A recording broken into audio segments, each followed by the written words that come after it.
Sasuke's Sharingan narrowed. His anger welled up inside him.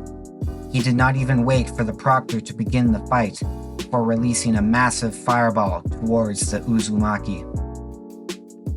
Naruto rolled his eyes as the fire barreled towards him.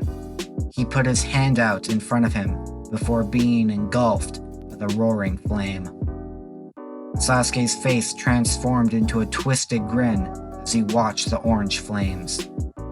Adrenaline coursing through his veins, his bloodlust slowly rising to the surface. His face turned to one of shock as the fire dispersed to reveal Naruto unscathed. His body was covered with an orange chakra, with 2 long ears and a tail sprouting from its head and back.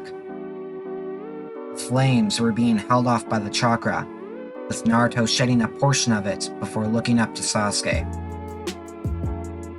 You see, Sasuke, this orange chakra is held by only 9 people in the world, one of which happens to be me.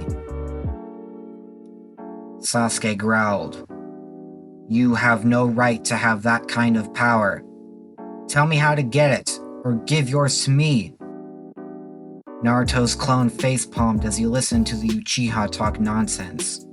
He turned back to his comrades, expecting them to ask for an explanation. He was not disappointed. You all know about the Nine Tails attack 13 years ago, but a lot of information from that day is known only by a select few. The first is that I was born that day, and shortly after, my parents were killed by the fox. His peers were shocked hearing the news. They had known Naruto was an orphan, but many did not know his parents had died that fateful day. Hinata moved closer, taking his hand, squeezing it tightly. The blonde continued. Second, the story goes that the 4th Hokage killed the Nine Tails before he died as well. But that is false. Sasuke stopped his taijutsu assault as he listened to Naruto's speech, his eyebrows raised in confusion. Contrary to popular belief, tailed beasts are unable to die, as they are made of pure chakra. No, tailed beasts are given a much worse existence. What could be worse than death? And besides, they are demons, Kiba asked. He flinched when Naruto glared at him. Have any of you heard of the word Jinchuriki? Most of the genin looked confused. The Jonin tensed up, preparing for the worst. Sakura's eyes hardened, remembering the word coming up a few times during her studies at the academy. It means the power of human sacrifice, right? Naruto nodded slowly. This word is used to define the 9 people with that orange chakra, Hinata said solemnly. Try connecting the dots. Human sacrifice and tailed beasts. Their peers were lost in thought as they tried to understand. Shoji was the first to speak. Shikamaru already explained this to me a long time ago. He said that Jinchuriki are people who have a tailed beast inside them. Everyone present froze as they slowly turned back to Naruto's battle. Sasuke's eyes were wide, with a mix of awe and fear. He could not believe it. Naruto, the dead last turned strong, was the vessel for a demon. No wonder his Sharingan could not determine that chakra. Naruto shrugged, dropping his orange cloak. That knowledge was meant to only be known by the 3rd Hokage, but someone decided to make it public. Because of this, I was forced out of the orphanage and onto the streets. Everyone looked at me with hatred, believing I was the fox reincarnated into human form, and blamed me for the death of their precious 4th Hokage. In reality, he was the one to put the beast inside me in order to protect the leaf. The entire stadium was in shock. Many of the villagers were cursing themselves, realizing that the 4th Hokage entrusted their safety upon this boy on the day he was born. While there were others who were still skeptical, having believed the blonde was the fox. I should continue to keep my identity as the 4th son a secret for now. Orochimaru already has an eye on me. Not to mention he doesn't know I have the flying Raijin. Plus, my dad still has a lot of enemies who would want me dead, Naruto thought. He turned back towards Sasuke, who was still stunned, though he made a good attempt to hide it. But enough about me. We still have an Uchiha here, who also lost his family like me. And now he is so hell-bent on revenge, he's willing to put it above his village. He's even willing to kill his comrade just to get the Nine Tails. Sasuke snapped out of his daze, his anger returning. He pumped chakra into his lungs before releasing the largest fireball he had ever made. Naruto responded with one of his own, twice as large as Sasuke's. Once the flames disappeared, Sasuke had as well. Naruto raised an eyebrow. He turned around to block another punch from Sasuke. He copied Lee's speed during the first part of our fight back in the preliminaries with his Sharingan. Impressive, although I am sure Lee will be disappointed. How unuseful of you, Sasuke, Lee muttered. Guy and Kakashi noticed the sad look on the young boy's face. The two eternal rivals looked at each other. Kakashi would apologize, but his student was expected to use his Kekkei Genkai to get stronger, or he would have the council breathing down his neck. All he could do was give a somber expression with his one visible eye. Why has he not called upon the cursed mark? Orochimaru frustratedly asked himself. I cannot sense the mark, meaning that it must have been sealed off. He leaned forward in his chair, pretending to wipe sand from his eyes in order to avoid suspicion. As he did so, he focused chakra to his eyes, much like how one used the Sharingan or Byakugan. Over his years of research, he had figured out how to increase his natural eyesight in order to see longer distances, as well as in the dark. His eyes focused on Sasuke's neck, expecting to see the 3-tomoed curse mark. He barely stopped himself from going into a fit of rage when he realized that the mark had been completely removed from Sasuke's body. Impossible! Who removed it? How did they remove it? It couldn't have been Uzumaki. He's the only one who makes sense. Sarutobi is not a seal master, and Jiraiya seems to have only arrived in the last few days. That only leaves the Uzumaki. Orochimaru gave a sadistic grin underneath his Kazekage disguise. If only I could have him as my vessel. Unfortunately, his tailed beast prevents that from happening. While Sasuke's speed was nowhere near Lee's, it was still annoying. He used an open palm strike to push the Uchiha a few meters away. Sasuke decided to use the distance to advantage and went through 9 hand signs. He then clutched his wrist before electricity began collecting around his hand. Chidori! Naruto grinned as he listened to the sound of chirping birds created by Kakashi's jutsu. Naruto responded by going through his own signs, consisting of ox, rabbit, and monkey. His hands came down to his sides, his 2 Chidori sparkling a bright blue.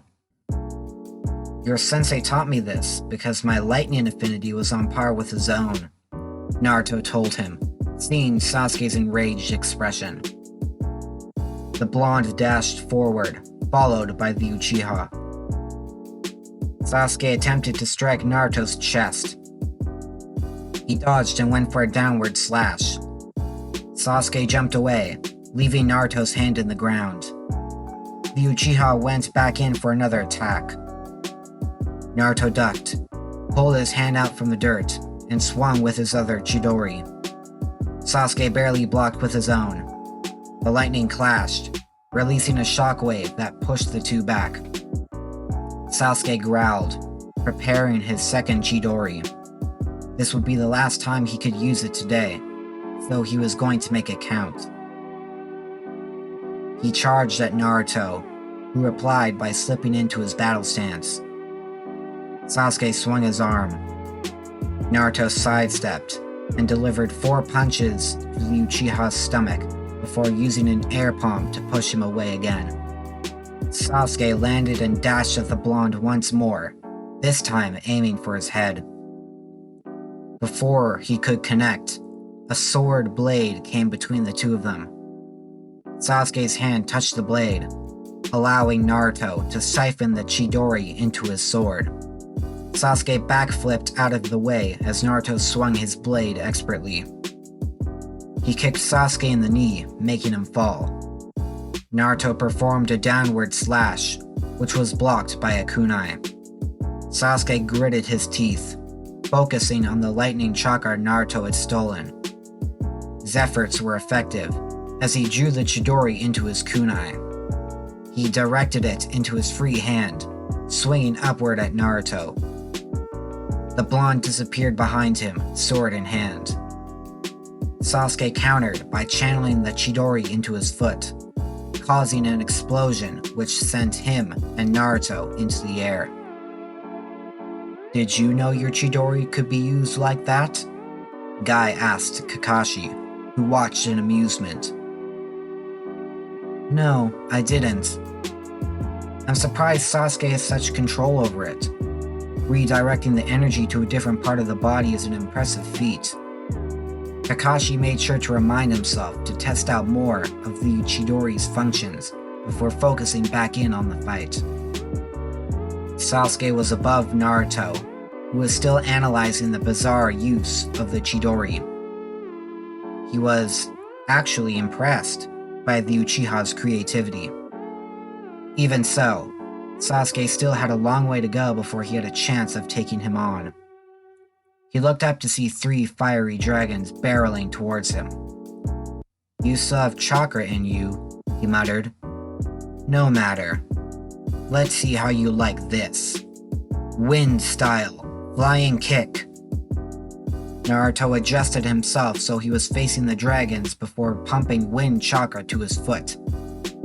He performed a crescent kick, catching the roaring dragons in the wind's grasp. At the end of his kick, he did another one upwards towards Sasuke, sending the dragons back at him.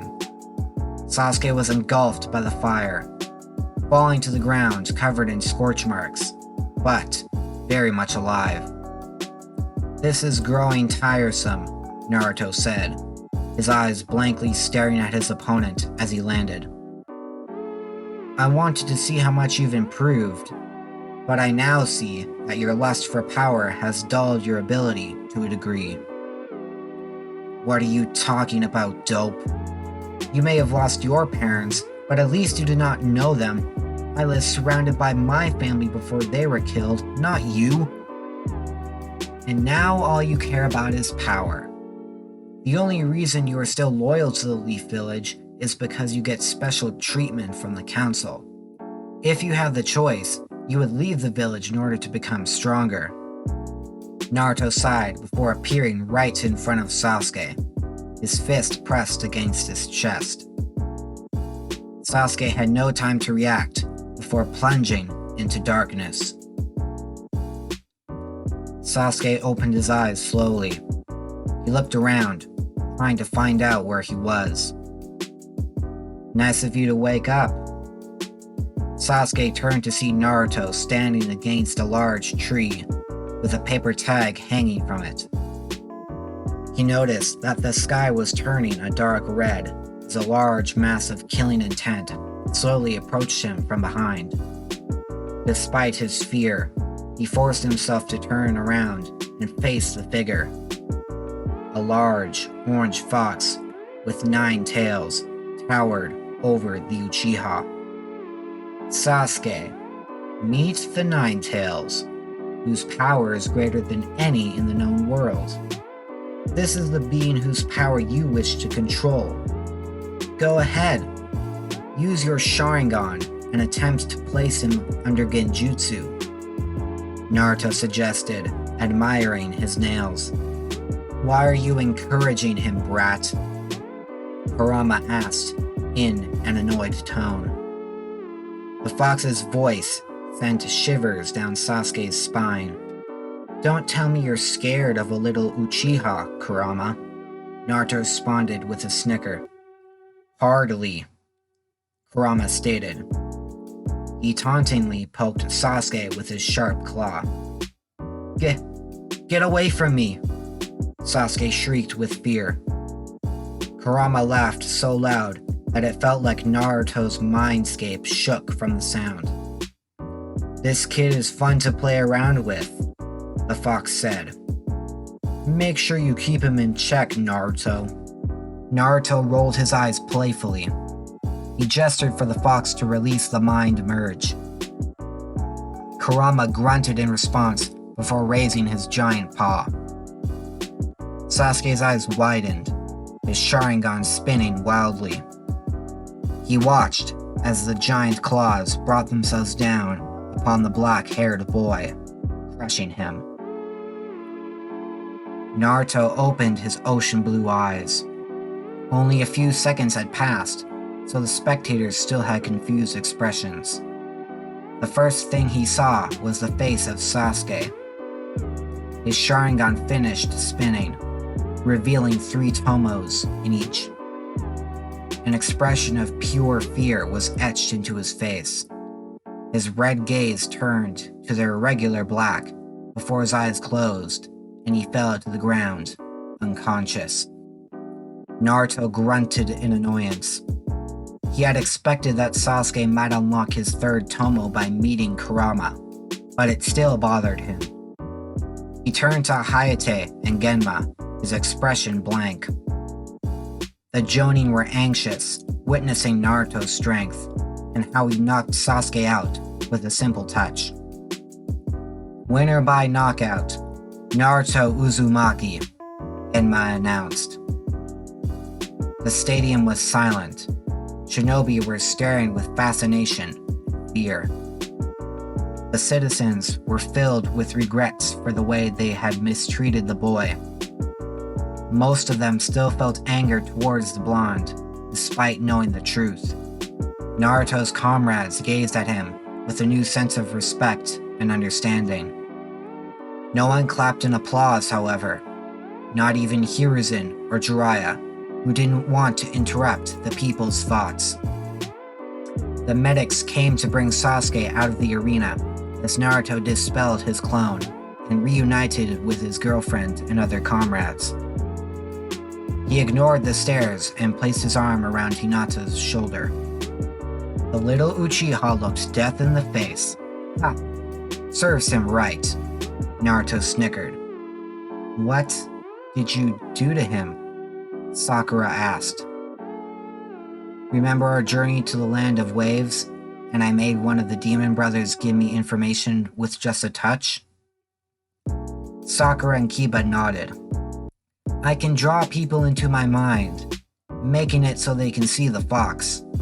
And witnessing the strongest of the tailed beasts firsthand is an effective way to get information, or just to scare the hell out of them. The Geni nodded dumbly. I just have one question, Ino stated, making everyone turn to her. If you have the Nine Tails inside of you, you can use his power. So, do you have control over him? Naruto shook his head. Think of it this way. The Nine Tails, or as he likes to be called, Kurama, is inside me, not a part of me. If I was a storage scroll, Kurama would be the kunai inside. The kunai does not become the scroll, nor does the scroll become the kunai. We are 2 separate entities. I remain alive so that he does not disperse into the wind before reforming years later. In return, he pays rent by letting me use his chakra. So, he still has control over himself, Ino continued. Naruto groaned, much to his residents' annoyance. He has a mind of his own, and, contrary to popular belief, tailed beasts are not demons. They can feel, hate, and love just like any human. They just don't like most humans because they're treated poorly by them. In fact, many tailed beasts befriend their Jinchuriki. Ino nodded, her questions fulfilled. The others were silent, each contemplating on the information Naruto had given them. Those who were already his friends were understandably surprised, but accepted Naruto nonetheless. The only one to have zero positive things to say was Neji, which was why he stayed silent. The Sand sibling stood a few feet away. Gaara remained indifferent, while his siblings were confused, since their brother was so different from Naruto. He was secluded and hateful. Naruto had a girlfriend and was surrounded by friends and comrades. Ahem! A voice rang out. Can we please have Shikamaru Nara and Tamari of the Desert come forth so we can begin the third match?